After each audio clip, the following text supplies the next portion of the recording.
What's happening, folks, and welcome to another episode of Stars of Tomorrow, an FM21 series where we look at some of the young talent on Football Manager and we see how they get on the course of their careers.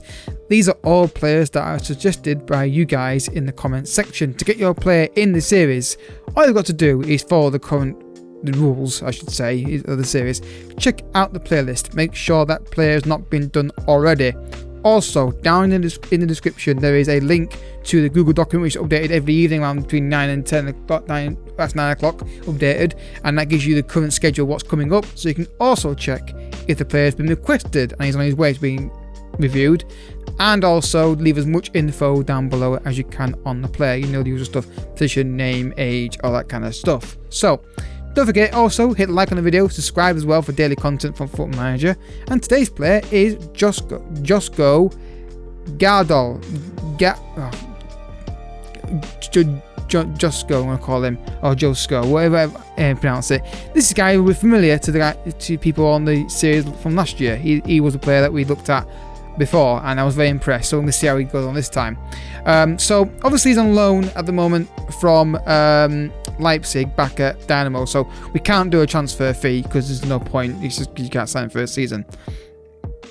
So straight away, he's 18 years old. He has got good pace and natural fitness. The key stats for defending, as you can see here, for ball playing defender at least: first touch, heading, marking, passing, tackling technique, all look very good for an 18-year-old. Let's have a look at his report here. So extremely season transfer. Now, obviously, he started a loan deal just now, so bear that in mind. There's no clause in his contract for like a fee from Leipzig. So look at the scout reports. I'll look here. So 2-star current ability, potential 3-star, maybe 4, maybe. Again, has work to do in concentration before moving to the next level, but then again, he's a young defender. That will obviously increase, you'd hope. A fair amount of pace and can play in a couple of positions. Mainly left back is an option, but again, not really something I would be looking to make him into. So, first jump, guys, let's find out how he gets on. Alright, folks, so he's now back at Leipzig. He stayed there after his loan deal finished. And again, the main increase on his technical ability is his passing. Mental is slowly going up, but the physicality is very, very good again. The pace, natural fitness, strength, all very positive in there. If you look at his player traits, I forgot to do it on the first jump. He's very strong and fairly strong on his right foot and left foot. So I'd say 2-footed, realistically for me. Not perfect, but, you know, pretty damn good. Tries to play out of the way of trouble, tries long range passes and brings ball out of defence, lending himself to be definitely a ball playing centre back, as we saw. I think that was the highest role that was on the list on the first section. So injury record here looks pretty damn good. I'm very pleased with that. I'm very pleased with that injury record. I'd be very happy if I had that in my save with him. So obviously Leipzig signed for £14.5 million. Loaned out. Again, we're not going to see many goals in this, but for the sake of continuity, we shall show it anyway. As you can see here, 2 and 2, and then, you know, yeah, that's not really what you're looking for in defenders. You're looking for many concentration, anticipation, determination, the passing, tackling, and that kind of thing. And they do line up quite well. And the physicality is very good as well. So I like pacey centre backs. I like that. You know, from my United series, what we like to do with my centre backs, get the pace in there.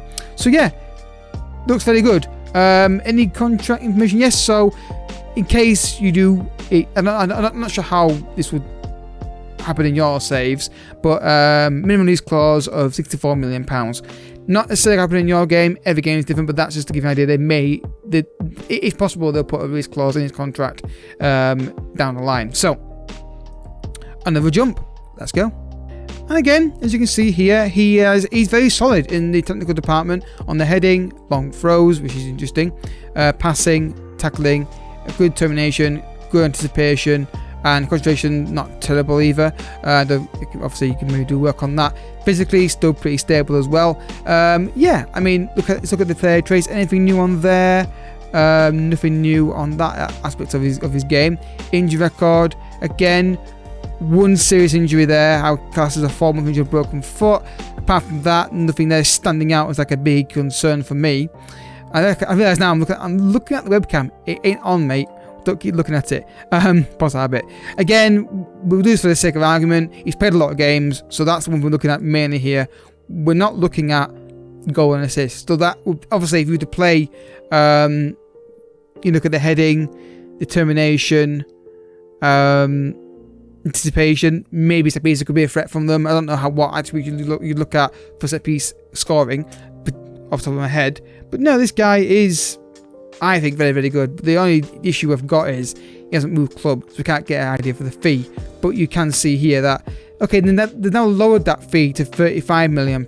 I think maybe it was quite high because of your potential. So they're looking at maybe they're banking on maybe or guarding against, like, if he becomes a god, make sure we get good fee for him. But now he's more established and know what kind of range he's at. And the valuation actually lines up quite well with his lease clause. Basically paying what his valuation is.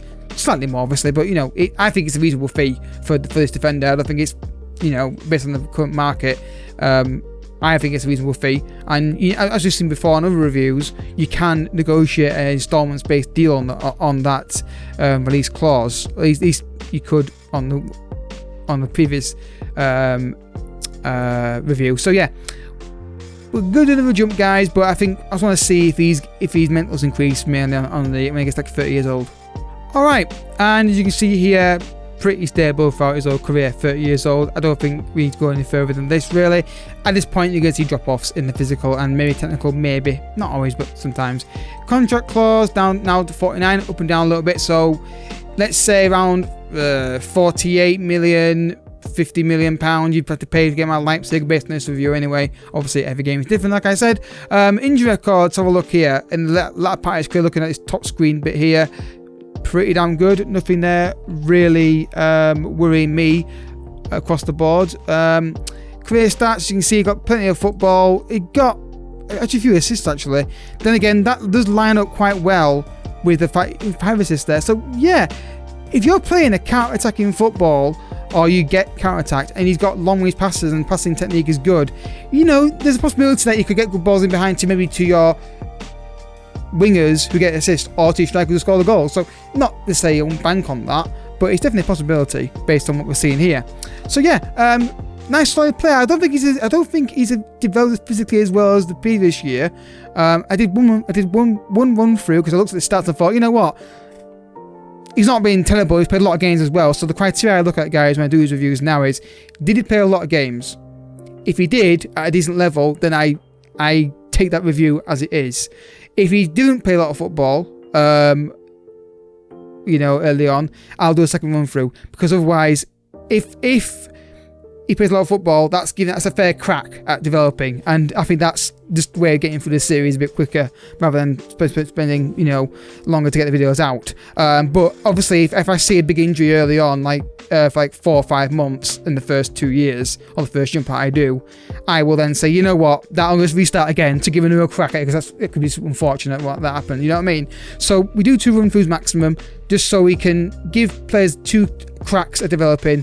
But also, like I said in this series, guys, we don't just look at the stats like this. We go in depth. We look at the career stats, where he was, what happened to him, was he messed around a lot in the early years.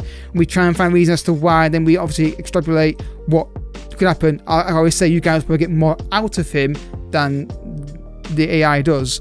I'm assuming you're better in the game than I am. So yeah, thank you for watching, folks. The next review is coming for you tomorrow morning again, and I'll see you all for that one. Don't forget, if you want to get your player in the series, check back at the start of the video to get your rules or the rules about how to do that.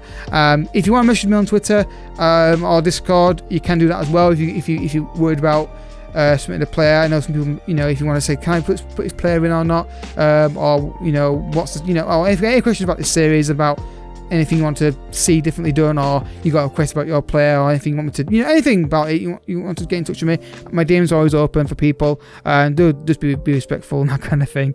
So yeah, I'll see you all next time. Thank you so much for watching. Bye bye.